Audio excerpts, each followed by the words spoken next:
दखरसे दब्लायसेल' बाजारखौल' जुजिबाय थानाय दा बेफोरबायदि माने जुजिनाया जे संगठनाव जे फरायसा आफाद बेफोरबायदिखौ माने मावनो समाया परिबर्तन जे गुस्लायनाय जे परिबर्तन जे सरकार बेफोरबायदि सरकार बे सरकारावसो बिथांमोना दिनै जे जोंजों जे थारामाखा जालायदों आं गावलायनाय फेरफाथि बेला थादों दखरसे दब्लायसेल' बाजारखौल' जुजिबाय थानाय दा बेफोरबायदि माने जुजिनाया जे संगठनाव जे फरायसा आफाद बेफोरबायदिखौ माने मावनो समाया बिथांमोना जे सिगांनिफ्राय जे थांनाय बोसोरावबो बिथांमोना लादोंमोन बोसोरनैखौ लाखांबाय दा बोसोरनै लानायनि बेलायावबो देग्लाय बिथांमोनाबो माने जोंजों जे टेन्डारखौ माने बिथांमोना माने गावदोंमोन दा गावनाय बेलायाव दहाय जे बिथाङा बुंदोंमोन माने बिथांमोननि जे गावनाया जे 12,099 जोंना जाहैबाय माने 27,200 दा बिथांमोना जे 27,200आव बोरै माने आबोरै खालामनानै लानो मोनखो दा बिथांमोना माने सिगाङावबो जे लानाय बेलायावबो बिथांमोना माने गावसोर लानानै जे बाजारखौ माने मावफुङाखै दा बिथांमोना जे एग्रिमेन्ट जे लानाय समाव बिथाङा जे कमिटिजों रायलायो दा कमिटि रायलायनाय समावबो बिथांमोना गावसिनि जे एग्रिमेन्टखौबो जे बाहाय माने मोनसेबो माने खामानिखौ माने साक्सेसफुल खामानिखौ माने मावफैया जे जायगायाव बिथांमोना माने बाला ट्रेक्टर गंसेबो बालाबो गारफैयाखै आरो अन्थाइ थाइसेबो गारफैयाखै आरो बिथांमोना जे बाजारखौ लानानै जे लेथ्रा खालामो दिनै जे सेलेखा बाजारनि जोंनि जे कमिटि डिसिसन बादियै जोङो बाजारखौ जोङो बुंनो थाङोब्ला 35 बोसोर जाबोबाय दा 35 बोसोर जाबोनाय समाव जे थांनाय जे हाग्रामा सरकार जे बिपिएफ बिनि आमोलावबो जे बिथांमोना जे जोंनि सेलेखा बाजारखौ रावबो बाहाय माने जे गावनो होननानै बुंदोंब्ला जोंनि जे कमिटि डिसिसन बादि माने रिकुवेस्ट खालामनायाव बिथांमोना गावाखै दिनैसो बिथांमोना दिनै जे परिबर्तन मोननाय हिसाबै परिबर्तन जे गुस्लायनाय जे परिबर्तन जे सरकार बेफोरबायदि सरकार बे सरकारावसो बिथांमोना दिनै जे जोंजों जे थारामाखा जालायदों आं गावलायनाय फेरफाथि बेला थादों दा नंखायनो आं दिनै बिथांमोना जे जाहाबादि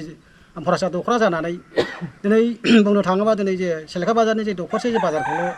बोसोरफ्रामबो जोंजों जुजिबाय थानाय दखरसे दब्लायसेल' बाजारखौल'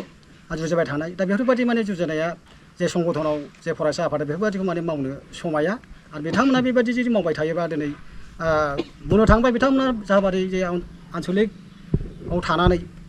बा फरायसा एबसु जानानै जोङो गुबुन एबसु बा आनसलिकखौ जों बुंनो थाङाखै दिनै जाबादि जे फरायसा बा मोनसे फरायसा आफादा दिनै बुंनो थाङोब्ला दिनै गावसिनि सोलोंथाइया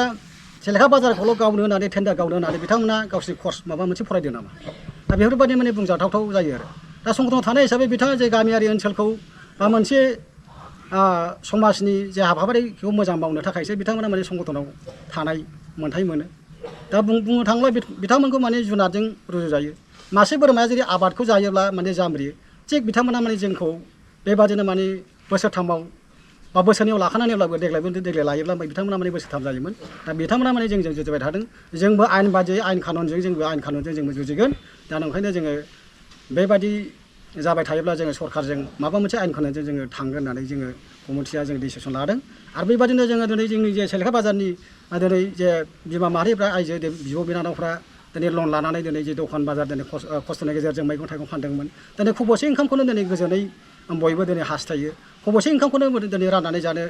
थाखाय बयबो दिनै खस्थ'नि गेजेरजों दिनै सान्दुं अखा खस्थ'नै जे थांलाय फैलाय गारि मथरनि खस्थ' दिनै गाखोयो आरो बेबादिनो सेलेखा बाजारा जुदि गैयामोनब्ला दिनै बुंनो थाङोब्ला पाटगाव बुंनो थाङोब्ला बिसमुरि दा बेफोराव माने थांनांगौब्ला नोङो थांलाय फैलाय 200सो भारा थाङो दा बेफोरखौ गथिखे जोङो बेखौ नायनानै जोंनो माने बेफोरबायदि माने जोंनि जायगायावनो जोङो बाजारखौ माने जों मालायनो होनो होननानै जोङो जयैनो रायलायलायनानै जों कमिटि सेलेखा बाजाराव कमिटि जोङो ज' रायलायनानै जों बे टेन्डारखौ जों गावनाय जादों दा बयबो मिथिगौ जे जेरै बेबायदि माने माखासे समनिफ्राय बै समाव जुदि बिथांमोना जुदि स्टाडि गावजेननायनिफ्राय जुदि बिदि जेननाय देरहानाय जुदि माखासे जन्थ्रफोरखौ गथ'फोरखौ थिनहरनानै अस्त्र बाहायनानै बिथांमोना माने खांनो फैदोंमोन जों बाहाय माने कमिटिखौ जों ज' जानानै बिथांमोनखौ जों बादा होदों आरो बिथांमोननि जे सायाव जों आखाइ होआखै जों बुंदों जे बिथांमोना जे नोंथांमोननि जे सेक्रेटारि बिस्थिना थिनहर होननानै जों बिथांमोनखौ बुंदों दा गावसोर बुंदों जे माने बुलायनो नागिरदोंमोन बुनो नागिरदोंमोन नाथाय जोङो रावखौबो जों बादा होनानै जों बे बिथांमोनखौ जों आखाइ होनाय जायाखै दा नोंखौनो जोंनि जे हास्थायनाय जों लुबैदों जोङो जे थांखियाव जे लादों जेरै जोङो जे सेलेखा बाजारा जोङो आयेन कानुनजों खारगोन दा नोंखौनो आयेनजों खारनानै जोङो जेरैबाबो जोङो बे बाजारखौ जों हगारनानै जोङो बेखौ सेलेखा बाजारनि जानानै आं बेखौ दिनै गुरै खावलायबाय जाहाथे बिथांमोनहा जे ओनसोलाव थानानै जे मानसिनि खलाव उजिनानै बुंनो थाङोब्ला बिथांमोना जे मानसिनि थैजों उजियाखै थैजों मोनाखै होननानै बुंजायो बिथांमोना जुदि मोनदोंब्ला जुनारनि थैजोंसो मानसि उजिनानै बिथांमोनखौ माने बुंनो सानजायो आरोखि दा बेफोरबायदि जिनिसाव आखाइ होनाया माने खुनु माने समाजनि जे बेरेखा आरो समाजाव जुदि मावनांगौब्ला बिथांमोना बाहाय माने थानो नाङा गावखौनो जुदि अस्त्र बा माबा मोनसे माने दुथां उग्र साननाय दा बेबायदि माने सानजानाय रायजो आफादजों बिजों माने सानजानाय जायो आरोखि दा आंनि बुंनांगौआ बेनो